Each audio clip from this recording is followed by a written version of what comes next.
welcome to Whale FM, a platform for connecting with the hottest movers and shakers in the Metaverse and the NFT ecosystem today.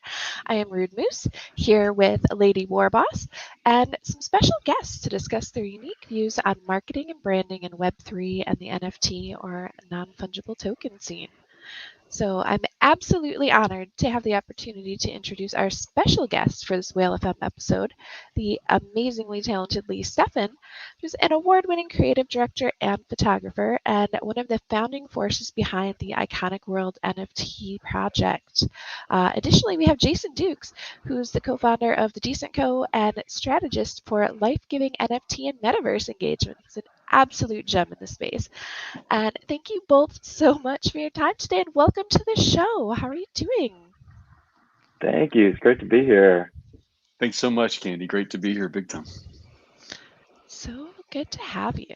So let's get started. For Lee's background, because he is new to the whale community, your biography notes that for over 2 decades, Lee has developed major brand campaigns for Fortune 500 companies, major nonprofits, countless Grammy-winning artists, and globally renowned individuals, ranging from Maya Angelou to Johnny Cash. So like some really big, iconic names. And, it's fun that we have this tie-in.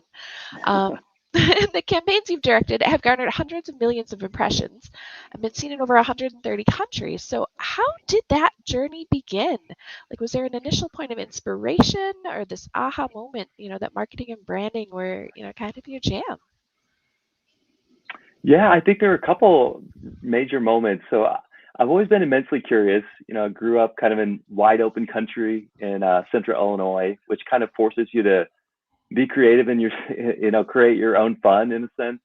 But yeah, just had parents that encouraged me to explore, get my hands dirty, and they were just always immersing me in what was out there culturally. So I was, playing music at a young age, painting, building things out of wood and found objects, and got to middle school, and I had an art teacher that contacted my parents and said, "I need to talk to you. Can we set up a meeting?" And my parents were like, "Oh no, what did he do now? He's in trouble." And he said, basically, they showed up and he had my art laid out on a table, and he said, I don't know if you're aware of this, but I want you to see your son's work, and I don't know if you do this, but this could be a career.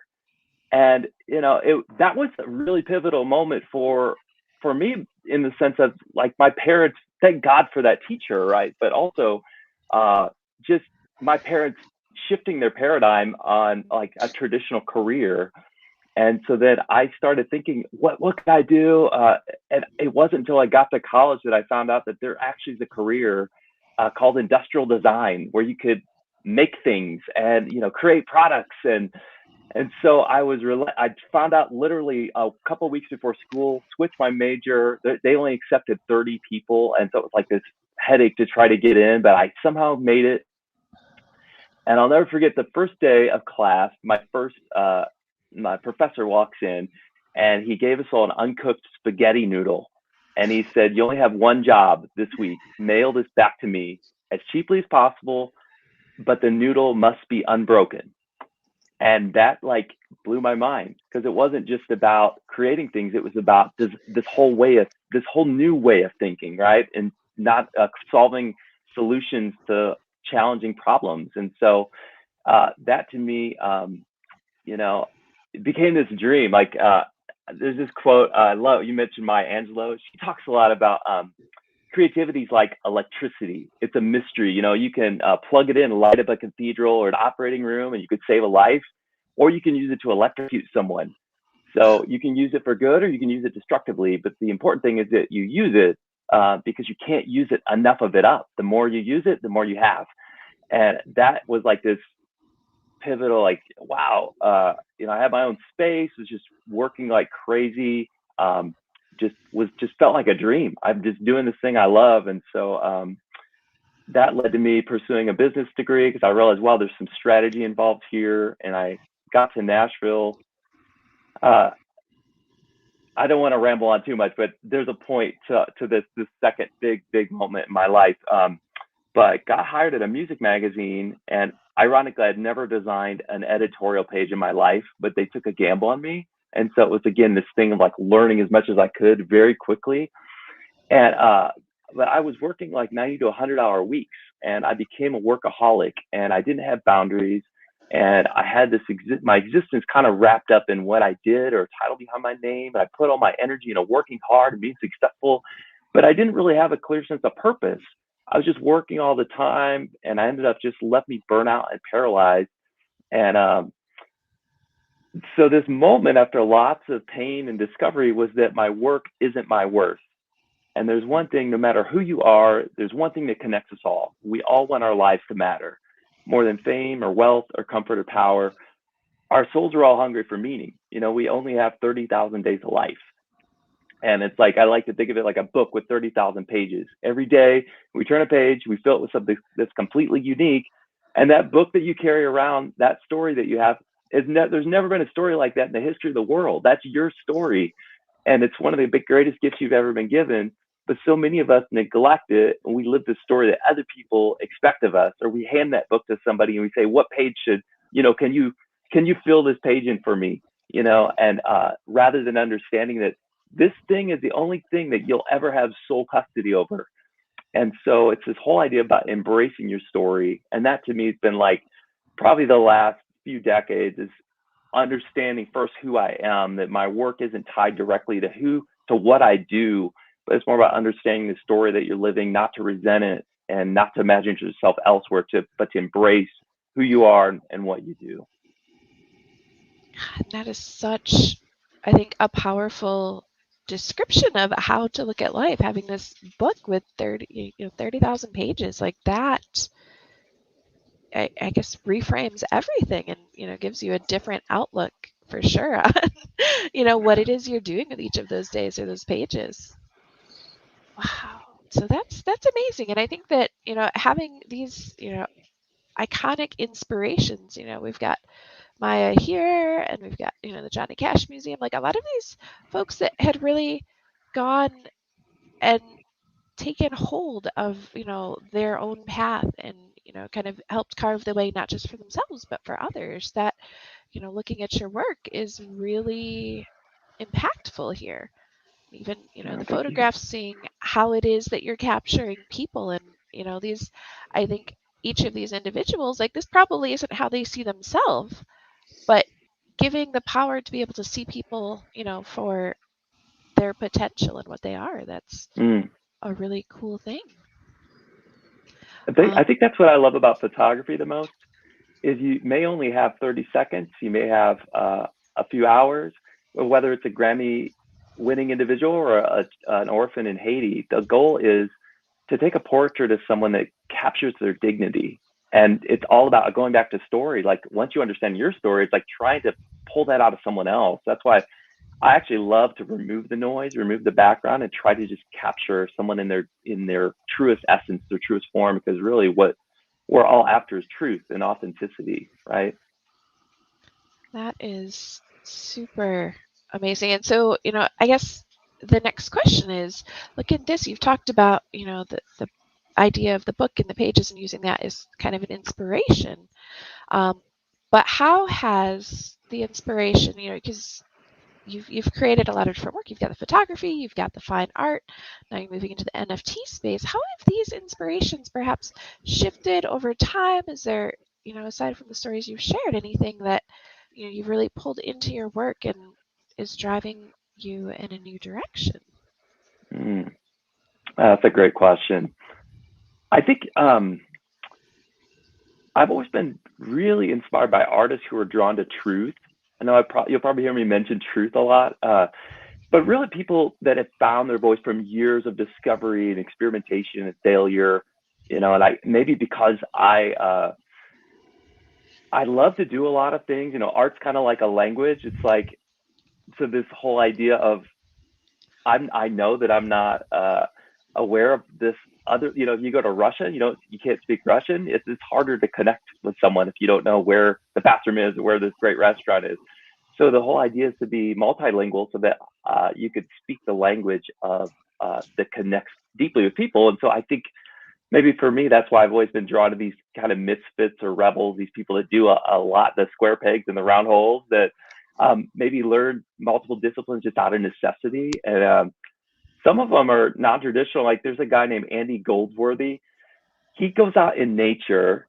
He's one of my favorite like non-traditional artists. This guy will go out in nature and for hours on end will like hold icicles together until they fuse together, and he'll create these sculptures out of that, or he'll collect leaves for a week and he'll create this unbelievable gradient of color. And so there's people like Gordon Parks, who's a time life photographer, has a photo called American Gothic, but he photographed Muhammad Ali and Martin Luther King. But he got into filmmaking and he had to learn to do everything. He's this Black man that, didn't really have a lot of opportunities that were afforded to other people. So he learned, he was a musician, he was a storyteller, ended up becoming an author and an activist. Same with Maya Angelou, right? Basquiat, Pharrell, people like that, producers like Rick Rubin. So there's a whole slew of people. But I think the older I've gotten, I realized that my close friends are the ones that inspire me the most. The people that are pushing the boundaries, that are doing really cool work, that are encouraging. So that's really been fun. And I'd love to mention it, like send links or whatever to promote their work because they're doing some unbelievable stuff. But have you all ever read the book Steal Like an Artist? Or heard of that? I don't think I have. Mm-mm. So it's by Austin Kleon. I can't recommend it enough, but he actually talks about this idea of the genealogy of inspiration.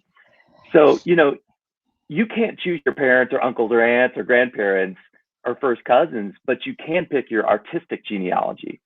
So it's this whole idea of like almost being a map maker and figuring out what you like. So let's say you watch a certain film, like you're enamored by a Wes Anderson film. You didn't know who Wes Anderson was, and you're just drawn by the way it looks. But then maybe you dive in and go to IMDb and figure out who the cinematographer was. What else has he done? Who was his inspiration? Maybe you like the music, who composed it? Who were they inspired by or influenced by? The costume design, that you can do that same thing with any discipline, who artists you love, things like that. So, and the only recommendation I would have when it comes to inspiration is just understanding creating versus consuming, because it's really easy to consume all day and get in those black hole of Pinterest or whatever it is, and just or OpenSea and be inspired for hours. But I think as creators, it's like, all right, draw a clear line of differentiation on when you're going to actually start creating and when you're going to consume and be inspired. Say, and that definitely is a good recommendation. I've Googled the book at this point, and I think I'm going to add that to my list of things I need to have Amazon send me right away. My backlog is a very exciting one, so this is a good thing to add. But I like the idea, as you mentioned, having the genealogy and looking, because obviously the things you're consuming are the things that are influencing you. So making the choices of what it is that you want to be influencing you, I think, is an interesting, side conversation from there. But also, knowing that you actually have some background in nonprofit work. So it sounds like having, looking at the things that are influencing you or the things that you're doing, then, definitely does kind of define the direction that you're heading in. And one of the things that we've seen in the metaverse as well is having communities that are, building up with the goal of supporting other people, and not necessarily a profit situation where it's more of a rising tide raises all ships. So with that in mind, and having your nonprofit background as well, how does that impact your view of the world, or even as you're moving into from the art world and kind of extending that into the metaverse? Oh my gosh, it's completely shaped the way I view everything. So I mentioned the music magazine in Nashville. Just to explain a little the journey there, when I came on board, it was a interesting publication, but after a few years, we ended up winning this national award for best redesign. And you would think at that moment it'd be a great place to kind of hunker down and be safe and secured. Like, let's see what else is next. And for some reason, I had this thing in my spirit that couldn't let this idea go about just selling everything and traveling and traveling around the world. So my friend and I both agreed to do it. We set up a nonprofit. The whole goal was like, we're talking like MySpace days. Facebook didn't even exist. So the whole idea was like, how can you do something virally through a blog, but and still kind of create a movement? But we wanted it to be flexible in the sense of, if we go to Guatemala, let's reach out to an organization that's like drilling a clean water well, and maybe in real time, if people want to give to that project, they can directly, and they could see over a course of a week, 2 weeks, the community be impacted in real life. And so, there was this quote I read, I remember years ago. It's that the world is a book, and those who don't travel read only a page. And it's this idea that, most people have this idea that one day when the time's right, they're going to take this leap of faith. And for me, it's more about like, it's not even about travel so much. It's about just overcoming fear, that there's all these amazing things you've never seen because they're just beyond where you always seem to stop. And so that decision, honestly, I had people grill me on it. It didn't seem to make sense to people. Like, what are you doing? But that decision's forever changed me. It's been a driving force in the type of work I want to continue to do the rest of my life. I probably learned more in those 2 years than I had in 2 decades prior. And, we did cool things. We built a partner with nonprofits all over the world. We built clean water wells in school classrooms, and we provided disaster relief, which is really great. But I think the biggest impact was what happened in my own head and my own heart. It reshaped the way I viewed life. It redefined my priorities. It caused me to rethink who I was and what I believed, and what was unjust and what I might even do about it. It's like that thing where now that you've seen something, you're responsible for it. So there's this saying that you shouldn't fear failing, but how's it go? You shouldn't fear failing, but in succeeding in something that doesn't really matter. And so that to me has always been like that constant tug on my soul, that I just want to make sure that what I'm doing has meaning and has value, not just for myself, but for everyone else. And so Jason can speak to this too, about what he's doing with Decent, but that's our intention with Iconic World. It isn't just to create art, it's to actually do something that gives back, that empowers people, that inspires people. And you'll kind of probably see that thread throughout my work. I just want it to be something that's uplifting and vibrant and fun, and at the same time has a little heart underneath. Yeah, Jason, did you want to tell us a little bit about what it is that you've been doing? Because I think that this does really this question relates to what it is that you've been doing in this space. And for anybody who doesn't know, this is a great opportunity to get the word out. Well, yeah, thank you, Candy. I mean, I think I love Lee. I love what drives him. It's what drew me to even, as we got to know each other, just to really engage in it together. And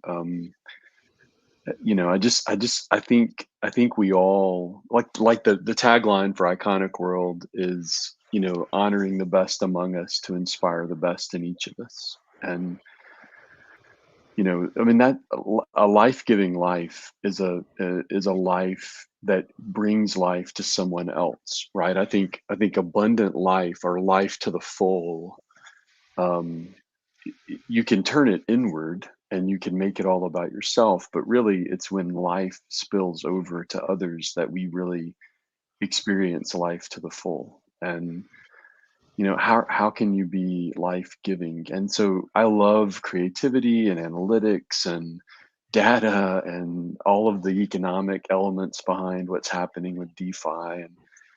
And so as I learn more and more about this space, I think it's what drew me into it, is the opportunity to bridge people into something that they may not have ever had access to, right? Whether it's bankless societies, or whether it's people stuck in cycles of poverty, or, and so to leverage art and creativity and expression to be life-giving into those ways. And so that's why we started Decent, was or the Decent Co is the Twitter handle, but that's why we started it, was to try to find and relate and connect a collective of artists and creators and collectors and companies, even because we knew at some point they would start buying in, right? We knew they'd realize the economic benefit of some of this, and so it would drive them into the space. And but just reminding them of making it more than a marketing tool, but really looking to be generous with what's been given to you. And so I think that's what is so cool. Like Lee said, when that kind of, and we're not certainly, it's not that there's not ever moments where we're only thinking about gain. Obviously, I have 7 kids and I have to pay the mortgage and put groceries on the table, right? But you know, but so there's not that. But I'm saying it's just that balance and that tension between we have been given a lot, and how can we be generous with what we've been given, and that's what life giving is, and so I think that's the beauty of what we can do with art and with NFTs and with this space, and it's happening, right? I mean, you guys know that, especially you've been in it as an OG, and Nikki, this is my first time, I think, connecting with you. Although I think I saw the Twitter follow yesterday, but Candy, you're an OG in this, and I think you could certainly speak to all of the beautiful ways you've seen people be generous in this space, and but that's what drives it, and I love that. I love that about this space and the beautiful people that are here. So, and definitely, like, that's, I think, the thing that, when I joined the NFT space, it was first like, oh my goodness, these are digital cats on the internet, like, that's kind of fun. But looking at the bigger potential of, the creation of communities and people finding worth in things for various reasons. It wasn't all, this is valuable because X. It was like because X, Y, Z, A, B, C. Like, there were so many different ways that you could look at and create value within a project and within art. And then people finding their niche within those communities and being able to, and this was what I found specifically with me, was that the talents that I had could now be applied in a space where they fit perfectly. And it wasn't a matter of, trying to, as Lee had mentioned, fit the square peg in the round hole. Like, I suddenly found this space that worked. And so, that's something that I'm hopeful the NFT space, and kind of the metaverse is able to provide to everybody, but it's a journey. It's, not a guarantee that you're going to find that right away. So trying out new things, learning about, different projects, connecting with different people, that's what gets you, to finding that fit. And that's, I think, a really important thing to understand, which maybe brings us to Lee's journey of how is it that you ended up in the metaverse? What was your intro there? Because as I mentioned, I've been here forever, and I've known Jason's been here for a while. But how did you get in, Lee? Yeah, I think it obviously most people probably starts with understanding crypto and that whole world. And I remember reading about cryptography in the future, probably back in like 2012, 13. TechCrunch and Wired magazine. There was a lot of conversation, but it didn't really click for me until I heard a podcast with Naval and I think Nick Szabo, and they were talking about how everything was going to become dematerialized on the blockchain. And so in theory, that sounded really cool, but then it wasn't, again, until you actually see it play out, where you start to understand, like you're saying with CryptoKitties and others, where like, oh my gosh, this has real utility. It isn't just art. There's actually a purpose for it. And so, I've been a lurker for a long time, like with stuff Larva Labs was doing and all that, but and even NBA Top Shot. I think there's some big pivotal moments, probably for the world. When Beeple hit, it was like that blew everything open.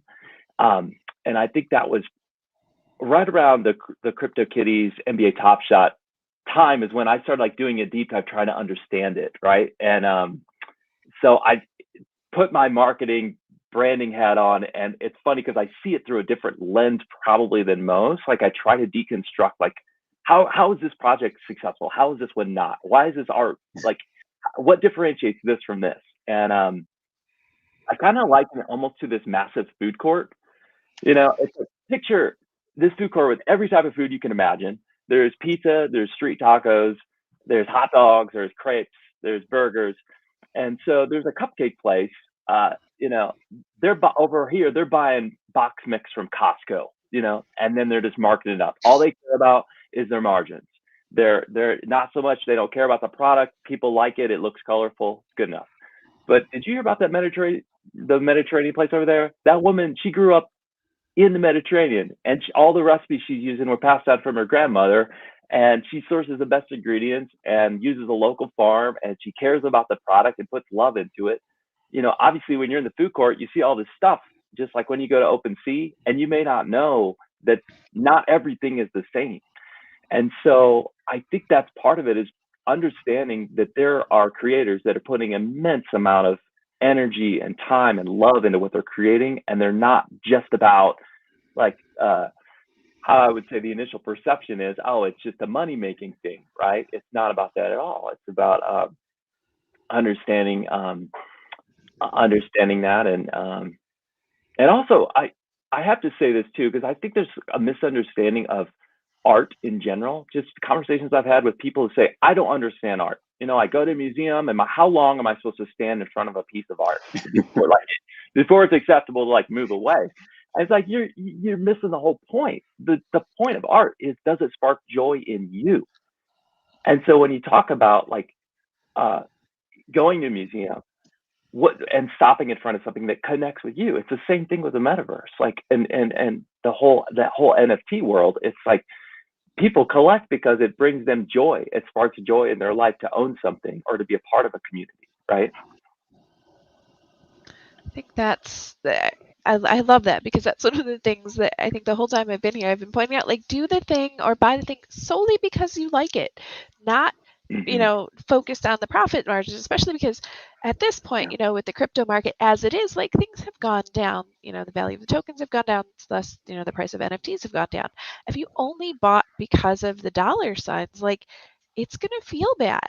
Whereas if you bought because looking at the things brings you joy, or being part of that community brings you joy, then it's a lot easier to weather the storm of like what else is going around, because you have the extra experiences that are coming from the piece that you have. And that is, I think, really magical, but a very, I think, underrated aspect of the NFT space. So I'm glad that you are also on board with, trying to share the importance of joy in the space. My goodness, that is definitely important. And I guess, since you mentioned CryptoKitties and NBA Top Shot, let's maybe discuss some of the nuances of the metaverse from, a branding and a marketing perspective. Because this is something that I know, Jason also has experience with, is, looking at some of maybe the best examples that you've seen, or, examples of success. What is it that makes projects successful? And, if you're assessing a project or looking to roll out a project, like, what are the things that you need to keep in mind if you're looking at these projects? So I almost think to understand deeply, to understand what makes projects successful, you almost have to zoom out and say, what makes brands succeed? What makes brands fail? Because in a way, if you look at it through a brand lens, it does kind of click. And I know that there are probably people that say, oh, great, marketing branding guy trying to explain art. I'm not trying to do turn it businessy, because I totally understand the value of the art. But I'm just saying it's kind of a fun exercise to say, okay, there are 4 pillars of branding. One is the uniqueness or differentiation. So first, if you could say, all right, how unique is this project? And I'm even saying this in terms of you possibly want to collect. So it's kind of cool to actually use these tenets we start to say, I'm going to use this formula to see if this project might be something worth investing in.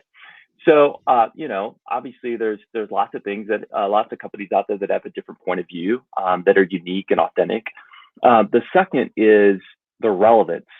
What catches your eye or stands out? I always like to say, can you name a hair care brand most people would probably say L'Oreal or Head and Shoulders or some of that. And that's because there's thousands of hair care products out there. What makes those relevant? It's because they put a lot of money and energy into becoming relevant and that memorability. And here's the important thing.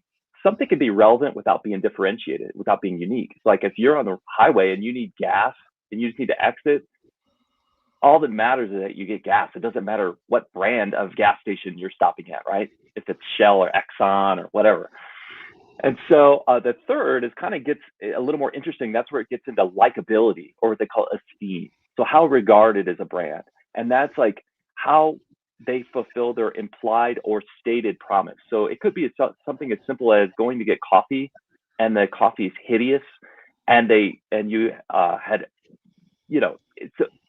the interesting thing is with that is something that's bad can actually have just as much of an impact. Because you try this new coffee, you'll tell like 10 of your friends, don't go there, I had a terrible experience.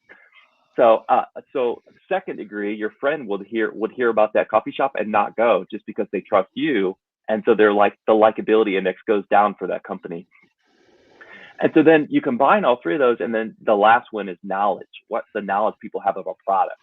And so within the NFT space, if you think about it, there are the brands that we all know, the punks and the apes and all that. But if you actually deconstruct it, so we're all tribal communal creatures, right? We all want to belong to something. We want to be a part of a community of like-minded people, whether that's like a sports team that we love to affiliate with, or shows or movies we like. You're a Trekkie, or you like Game of Thrones, or whatever it is.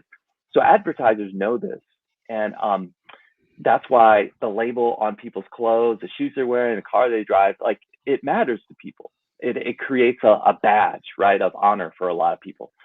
And so advertisers also know that they can create buzz around something just by scarcity. So it's like Apple around the holidays won't put the full number of iPhones that they could into stores, because seeing a line of people outside of the store actually matters. Like, or, outside of a concert, picture that. Or picture even going extreme, like further along the line of thinking about brands like Supreme or Off-White, like super scarce amount of products, or even the comical examples like Firefest. When you have something build up, people are telling you it's really cool, then, everybody jumps in. But I kind of think, I know that's a lot, but I kind of think of a few examples of different tiers. So there's some great examples in NFT space of people that are building community, like Bored Apes. Honestly, there is a very tight-knit community, almost in the Supreme level, right? It's like if you own one of those, you're in an exclusive club, nobody else can get in. VFriends, I think, are doing some really cool things. Like Gary, to me, kind of broke the mold on what an NFT could look like, and then a lot of people are following suit. Like the one I have my eye on now is, and don't laugh, but the Nelk Boys, they're like these YouTubers. They already have like 300, 400,000 people in their Discord, and they haven't even launched their product, because it's the tokens that people are going to give them exclusive access, just like Gary, hacked and figured out. So I'm really fascinated with that, and how the implication of that those VIP tokens, what that could do in the metaverse. And then I'm also I love the great art, the great branding. So like, I think Metaverse is crushing it. To me, like, that blew my mind when I saw it, like, of what a great launch could look like. But I love Crypto Moris and Crypto Cats and Woodies. And then I think if you go on Object or Hen, the stuff there to me is like some of probably the best art that I've seen out there. It's like Baskunks is Basquiat punks. I don't know if you've seen these. They're unbelievable. There's a guy, Sutu, on Object that's doing some amazing, almost Tron-like figures. It's a whole series. And the Monsters series on Object is awesome. So yeah, I mean, it's almost endless. I probably have like my favorite top 10. I could send you a list, but yeah. So that's probably a lot all at once, but just kind of the way my mind works when I see the space. I think that, as you mentioned these definitely, all the ones that you mentioned have communities around them. And that's, I think, an important thing with branding is that you have that familiarity, you have that loyalty, because without loyalty, like, your product isn't guaranteed to have longevity. And so, people have to make a connection not only with other people who love the thing, but with the brand itself.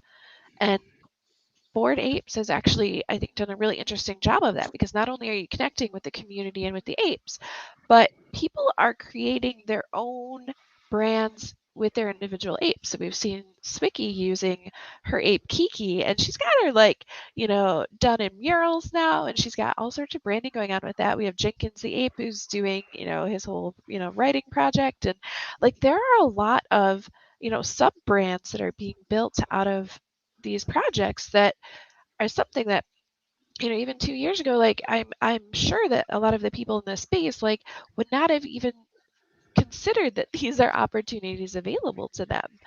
And the amount of life-changing, examples that we've seen on social as people are sharing, like, how much impact it's made, on not just, financial aspects of their lives, but their self-confidence and their journey, and, like, being able to then help others because you've created a brand within a brand that then can support other individuals in this space. Like, that is truly powerful. Yeah, I think the confidence piece that you said, I think that's what's interesting to me. I think it's what makes PFP projects so interesting, right? Because someone buys in, and I'll mention one that they've had a good volume, but their floor price hasn't done what I think some people thought it would have done at this point. But like Fly Frogs, if you know Fly Frogs, I love the frogs so much. I have a bunch, and I have the tadpoles. Excuse me. Yeah, I do too. And sorry, I should have muted myself on that, but it came up without me realizing it. So I think I'm back now. All right. So yeah, with Fly Frogs, it's interesting because they are the level of community, and since you've got them, I mean, if you're in their Discord, it's one of the most active Discords that I'm in, right? And it's just amazing the collaborations, the art that even people's kids are doing, right? Like with the breeding, how they pulled together Ethan Maddock to create the breeding project, and they just did some amazing things. And so the floor price maybe hasn't done what some people might have hoped, like you said, if you're just in it for the dollar sign. But the art and the community and the dynamic and then the confidence, like, I think that's what amazes me is you get this PFP and it changes the game. And I mean, I could name 5 people right now that I've connected with in the space over the last year that when I first connected with them, they weren't confident and they weren't vocal. But the more that they've engaged in the community, they are more vocal. They encourage others. They don't mind putting themselves out there, and it's really there's something powerful about that. So that maybe the other power of the Fly Frogs community, honestly, is the ability to make puns, because they really keep it hopping over there. Well, they've got Rizzle. They have the Lord of the Pond, Rizzle They involved. do. He's the king of all that, so it's good. Yes.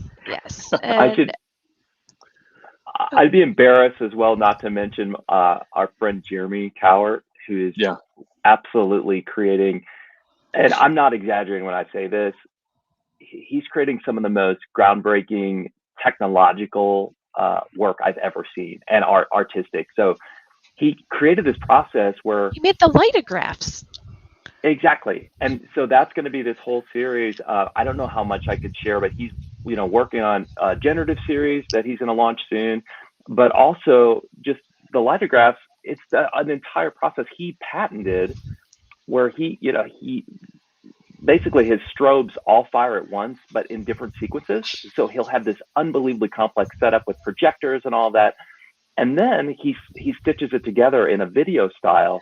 And so it's this, I mean, how would you even describe it? It's like this poetic motion, fine art that I just think it's one of those one of ones that when we talk about the food court example, he's the one off to the side doing stuff that you've never seen. So it's like, well, and it's so interesting with his. We actually had him on in the whale community, and when he was first sharing about the lithographs, and it's really interesting because, as you mentioned, he stitches it together in a video, but it's creating motion where there is no motion because the only change is light, and yet it does. It has such a very stunning impact. It's amazing. Talk about storytelling. I mean, it tells a story, doesn't it? I mean, it's really, and you, like you said, Lee, it captures the dignity of those people. It's really powerful. Yeah, and I'll mention one more, Woody's. You know, I think you've got one of those too. Yep. But you know, like, I love what they're doing with it. I love the dynamic of it, and it's a good example again of a PFP or a generative project as well. It's both that the level of the art, and now they've gotten it's like 20. I've tried to remember the count, but it's 20 something other artists involved and some of the other unique nuances that they're creating. That's what I think I love about all of this is the collaboration and the level of community, and you really do look out for each other, right? Like if you care about the space, you really actually look out for, you know, you're trying, and I think you do this so well, like you're trying to not let anyone fall through the cracks. Like you're trying to say, hey, pay attention to them too, right? So anyway, I mean, it's just it's special. So really, really meaningful. That is definitely, I think, you know, a big part of the whale community too is, you know, helping everybody regardless of their level of experience in the space, you know, learn about it, find success in whatever way makes sense for them, which is really an amazing thing. And, you know, that's something that I think Nikki was excited about, like her journey into this space has always been, I think, just absolutely mind-blowing for me, watching, you know, the growth and the confidence and being able to, you know, join as part of the leadership now. And that, I think, is, you know, a really great example of, you know, growing in this space. And she's got so much to give. I was going to ask, I'm curious, how did you jump into it? I actually have been very inspired by Rude Moose herself, our resident OG. I have not been in the space that long, so it has definitely been like drinking from a fire hose, watching all the amazing things come about. But it did start with Top Shots and CryptoKitties, and Candy herself welcoming me into this whale community, which I have spent 90% of my time in. So it's been wonderful, just hearing the conversations about communities around each project and relating it back to the whale community. It's been a very educational experience, but it's also amazing to hear from talented artists and the process of creating art and just what can be done with the space. I feel like, you know, looking forward, we're going to see some amazing things, and it's great to just really be able to converse with the leaders in the space and learn so much in here. And like you said, it's nobody gets lost in the cracks around here, so that's wonderful. That's awesome. Yeah. Love that. It's amazing. I would say, actually, looking at the time, I don't want to rush us ahead, but let's talk about Iconic World a little bit before we get to the end of this stream, because this and other, you know, things that are really amazing. You know, Iconic World, as we can see on the screen, honors the best among us in order to inspire the best in each of us. And so this is the same topic. You know, we're inspiring people. We're making sure they don't drop, you know, between the cracks, and honoring the icons who left their mark. So this is, you know, kind of the mission and the vision of Iconic World on the screen here. Lee, do you want to walk us through, like, how did this start and where are you going with the project? And we can look at them as well, you know, kind of once we go over the vision, because this is a really exciting thing that I absolutely love what you're doing here. Thank you so much. Absolutely. I think talking about the whole journey, it's taken me honestly a couple years to really figure. I knew I wanted to do something, but I couldn't figure out what it was. And there's just so much great art out there. There's such a large volume. You can get almost like decision paralysis and imposter syndrome, truthfully, to be like, I'm not good enough to put anything out there. So honestly, for me, it started about understanding what is a collectible, what makes something desirable. And you can look at everything from antique furniture to vinyl records or comic books or like trading cards, Pokemon, Cabbage Patch or Garbage Pail Kids, like the Lego, like if you look at toys, BB Babies, and they all kind of, a Funko Pop's actually a great example. So they all have these tenets. And for me, it was like trying to first understand that. And so like, is the art good? Is it good quality? Is it special? Is it unique? Is it something you'd want? If you find a great piece of furniture or an old record, just picture like going through a thrift shop, right? And then lastly, it's like, does it have a story? Does it have something that actually pulls you in? And so I kind of like to say that Iconic World is like digital bobbleheads meets like pop culture Minecraft, and so the goal was to create a unified, uniform figure that could be replicated. So kind of in the vein of Funko Pop, right? So or bobblehead. So they all have the same stance. They all have the exact same proportions. And then because it's voxel, we're very limited. So that the constraints actually matter. So we're quite limited on how much real estate we have. And so the fun part is really deconstructing the essence of who someone is and trying to reflect that in pixels. And so we just want to make it good art. We want to make it fun, something that sparks joy, a lot that we've talked about already, something that honors others.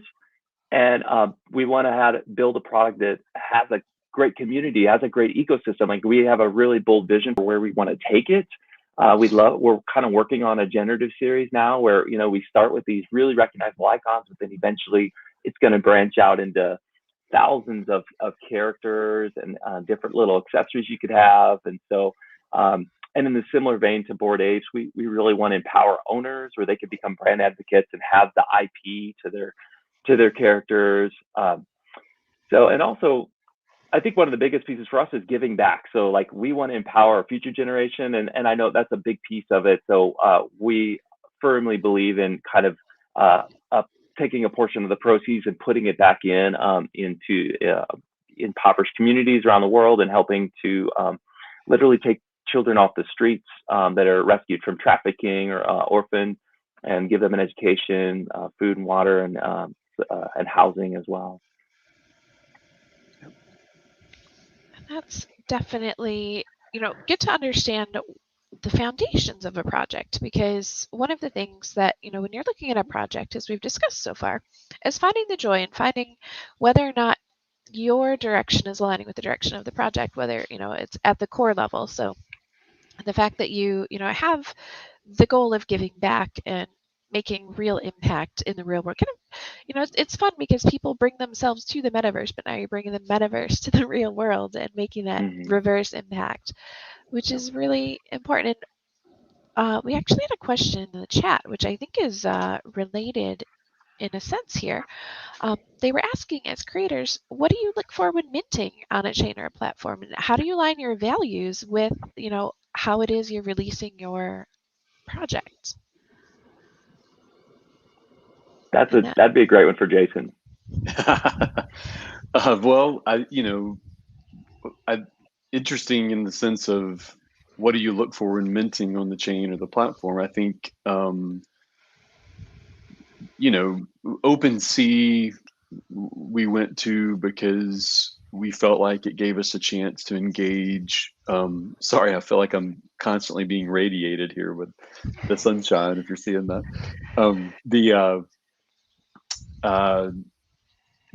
OpenSea, I think we went to for if we're just honest, right? I don't want to sugarcoat it. We thought it would be the place to go to give us the best chance to engage with people to start. But I will say from the beginning, we wanted to create accessibility similar to the heart behind the project, right? Like accessibility to the global economy, accessibility out of your current circumstance to reimagine your future to what that could be. And so we feel like accessibility across multiple protocols is also important. I think that's where we're going to go. Like and I won't name any names from the platform standpoint necessarily, but I think there are certain platforms that already recognize we need to go there and are trying to go there, and make it more accessible, less gas fees, those kinds of things. And so I think that's what we're looking for, is we're looking for some platforms that help us create that accessibility. Now, where I think we'll go in the future is I think you'll see some of the most prominent and impactful projects link their secondary to platforms, but really draw people into their own site and their own commerce marketplace. I think that's what's happening. I don't think we're there yet from the standpoint of that even being possible for all projects, but I think you're going to start seeing that over the next 2 years, more projects go there. So then you'll really be able to control your own platform and even focus the values of it. And then you don't have a lot of control, obviously, where secondary and tertiary elements go in their markets. But that's up to the users themselves. But I think like Lee said, and like you said, Kenny, like making it to where, like the Bored Apes, where if you want to leverage the IP or even go on your own creative pathway, if we can make it accessible across multiple platforms and know that those platforms give good opportunity and accessibility, then we think that's going to help the user, the end user, to use the creativity and the art in a way that's meaningful to them. Perfect. And I think that maybe leads us to the last question that I had for you, which is talking about the NFTs and the connectedness. So Lee had mentioned that, you're building this community where, you're having the people joining and you want to be able to provide the power to leverage these assets, for the community, I guess is maybe the way to explain it. But also, I think it's important, as we're scrolling through, looking at the examples of, these icons that you've been depicting here, that there's a lot of different representation. They don't all look the same. And it's something that, regardless of how it is you look in the real world, you can find icons that represent you. And whether it's your interests, whether it's your physical looks, and that, I think, is really important, having that mix of, imagery even on the front page. And as we click in to legends, for example, we can see, there are a lot of different legends, but you've done a really amazing job, I think, of selecting legends that are very diverse, and that's really important for being able to connect to your project and connect to each other. Yeah, I'm so glad you caught that. Yeah, I was about to say, Lee. We both are passionate about that, but I think Lee was super intentional as he even began imagining the art. I'll let him speak to that. No, I mean, you're exactly right. And I think if you think about, the legends, kind of the Genesis launch, in a sense, we wanted to pick all deceased icons, ones that were beloved, and we thought, and that's kind of why we went into sports next, because it's kind of the fanaticism, right? But it also translates right away because people are very tribal. And so our idea first is we're still kind of in that phase of, or I view it, even though we have well over 100 characters, to me, it still feels like a proof of concept, because we're still trying to get the name out there, trying to let people understand what it is. And for me, and Jason, we talk about this a lot, our goal is to eventually say, let's say Squid Game hits and everybody's stoked about Squid Game. We do an immediate drop, and like in the South Park vein, like a quick turn of like the characters are live, right? We could have a Seinfeld cast, or Friends, or Game of Thrones, or Breaking Bad, or like when you start getting into fiction, it's almost endless. And so that's, to me, where it gets really fun. And just to think about the possibilities, it's almost more about having the constraints than it is figuring out what's possible. And sorry, that it's really just the first 4 sections that are robust right now. Legends, basketball, football, and soccer. I clicked too far. I know that St. Nicholas exists, so that's oh my goodness. Yeah, exactly. Yes. But we've had so much fun. It's just like deconstructing someone. Like you probably just saw Bob Marley or Frida. The ones that are like tons of accessories or immediately recognizable, they're actually easier, even though they're complex. It's the people that you get into basketball or even like Kobe, shaved head, jersey, like. So then every small little pixel matters, right? To try to deconstruct, to distill down his essence. And so we've actually been surprised that I think the most popular one to date is Steve Jobs, who's towards the bottom. I never would have guessed that. And so it's interesting what people find, desirable and collectible. And probably at the same time, my favorite comment I've gotten so far, this girl had bought Bob Ross, and she said, "This is my first NFT purchase. Bob influenced my life, and he's the reason I went into art. And this brings me so much joy." And I'm like, I want to print this out and frame it, because for us, it's like not so much creating the art and claiming that this is our art as much as exactly that. Bob inspired her, and now she's inspired because she owns a piece of Bob's legacy, right? And so that's kind of the goal. It's just in wherever direction it goes, is to always be mindful of that and be very be good stewards. When you're recreating Chadwick Boseman, that or Mr. Rogers, all these figures that people absolutely love, it has to matter, right? It has to, like, the care that you put into it, the love that you put into it matters. Yeah. Yeah, and I'll the only thing I'll add on that is that to me it's so powerful, because we're not just trying to create in the long-term vision. We're not just trying to create only celebrities. We're actually trying to leverage these people that people know so well to move toward even having options where you can say this represents me, right? And so it's that connectivity, and I know your love for music, Candy, and like Kurt Cobain, right? Like, he turned out so well. He's at the bottom of this page, and he turned out so great. And he's a great example of more in connection to where maybe our generation is, or who we are, but a life that we wish had lasted much longer, and yet made such an imprint. And so there is a connectivity there, heart, soul, mind, strength kind of connectivity to each of these characters in nostalgic and unique ways. And we're hoping that people catch the vision, that we want that to translate even into the ways that eventually they might have one of these that relates to who they are and how they're trying to communicate themselves. And I think that, scrolling through, these are all so recognizable. So the fact that you've been able to capture the essence of these amazing icons in pixel form is so mind-blowing to me. Like, look at them. They're just, oh my goodness. As you mentioned, like, it does really feel kind of like Funko meets, the Metaverse. And that's really awesome too, because we know how much people love Funko.